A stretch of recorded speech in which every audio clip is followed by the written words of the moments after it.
C'est le CRAGEP Centre-Val de Loire, le comité régional des associations de jeunesse et d'éducation populaire, qui a proposé à ses membres de se saisir du dialogue structuré territorial pour créer de la proximité entre jeunes et élus dans un contexte d'élection municipale. Donc il y a différents membres du CRAGEP qui se sont saisis de la démarche. Pour la ville de La Châtre, ce sont la Maison de la Jeunesse et de la Culture et la résidence Habitat Jeunes. Pour Blois, le mouvement rural de jeunesse chrétienne. Et pour Tours, l'Urage aux côtés du Centre social pluriel. En septembre 2019, on est donc formé à ce qu'est le DST avec l'intervention du CNAGEP et du CRAGEP Nouvelle-Aquitaine. En octobre, chaque structure mobilise les jeunes qu'ils et elles accompagnent pour les inviter à rejoindre la démarche. Une fois que le groupe de jeunes a été mobilisé, on a organisé des temps de rencontre en soirée pour préparer la rencontre des candidats aux élections municipales. Et donc en mars 2020, on rencontrait les candidats aux élections municipales. L'objectif était de, si ils et elles étaient élus, de poursuivre les échanges via la mise en place d'un dialogue structuré territorial. Jusqu'à maintenant, uniquement la ville de Tours, en région Centre-Val de Loire, a mis en place un dialogue structuré territorial. Nous l'avons commencé en avril 2021. On a rencontré l'élu à la démocratie permanente. Elle était d'accord pour aller sur ce type de démarche et du coup, depuis avril 2021, existe un dialogue structuré territorial sur la ville de Tours. Le souhait du Centre social pluriel et de l'Urage, c'était de définir les 5 ingrédients du DST avec les jeunes et les élus. Donc ça nous a pris une année. Donc là, depuis le début de l'année 2023, on est au clair sur la définition des 5 ingrédients. Concernant le comité de pilotage, il est constitué des jeunes, des élus, qui constituent le groupe dialogue structuré territorial avec le Centre social pluriel et l'Urage. Et on a le soutien du CRAGEP Centre-Val de Loire pour nous aider aussi à cheminer dans le cadre de ce processus de participation. Concernant l'attendu politique, ce sera une délibération en conseil municipal. Le sujet, donc la délibération, portera sur la participation politique des jeunes habitants de la ville de Tours, avec 2 axes.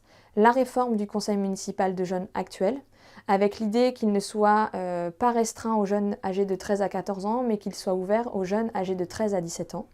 Et le deuxième axe de cette délibération, c'est la poursuite du dialogue structuré territorial jusqu'à la fin de la mandature municipale, donc jusqu'en 2026. Concernant le calendrier, on est calé sur un calendrier scolaire, avec la particularité pour le processus qui a débuté en septembre 2022, de le terminer en octobre 2023 pour être calé sur l'agenda politique et permettre le passage de la délibération en conseil municipal du mois d'octobre. Concernant les modalités, en fait, on les construit aussi au fil de l'eau. Depuis que l'on a l'attendu politique, il y a un souhait des jeunes d'avoir plus de paroles des jeunes pour enrichir justement cette délibération. Aux côtés des élus, ils réfléchissent à par quels moyens on peut aller chercher de la parole de jeunes. Donc on a déjà expérimenté des micro-trottoirs, ils vont les continuer. Et puis on va organiser 2 temps de rencontre. Une rencontre avec des représentants de lycéens et lycéennes et un autre temps de rencontre avec le conseil municipal de jeunes. Et on organisera des ateliers pour qu'ils puissent avancer sur justement les attendus de cette réforme du conseil municipal de jeunes. À la fois sur l'âge, comment aller chercher les jeunes, comment organiser les élections, comment pourrait fonctionner ce nouveau conseil municipal de jeunes et quel pourrait être son lien avec le conseil municipal.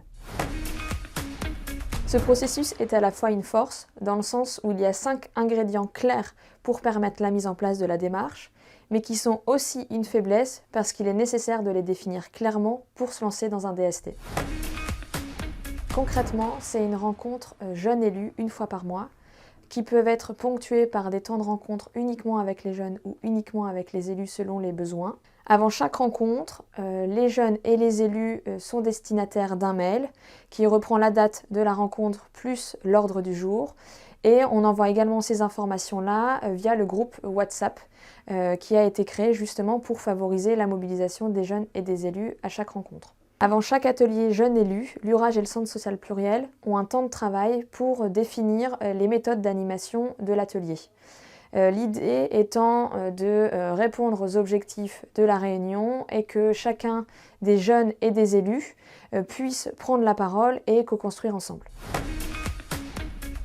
Pour les élus, je dirais faire de la politique autrement et être transparent quant au processus de décision politique. L'intérêt pour les jeunes, c'est de défendre leur territoire, de prendre part aux décisions qui les concernent et au-delà, et de dépasser les préjugés qu'ils et elles peuvent avoir sur la politique. L'intérêt pour les organisations de jeunesse, c'est d'accompagner les jeunes et les élus dans une démarche citoyenne et aussi faire de l'éducation populaire un outil politique. Aujourd'hui, le groupe Jeunes Élus va à la rencontre de d'autres jeunes pour pouvoir enrichir le contenu de la délibération. Par ailleurs, en juillet 2022, le CRAGEP, avec le Centre social pluriel et l'URAGE, ont mis en place un séminaire pour valoriser le dialogue structuré territorial et présenter la démarche qui se fait à Tours.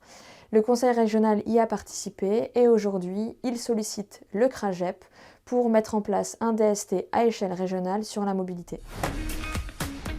Le conseil, c'est de définir collectivement les 5 ingrédients de la démarche. Et ce qui me semble le plus important, c'est le travail partenarial. Tremplin, engagement, cohésion. La richesse de ce processus, au-delà des 5 ingrédients qui permettent de savoir où on va, c'est la proximité qui se crée entre les jeunes et les élus et qui permet de savoir comment on y va.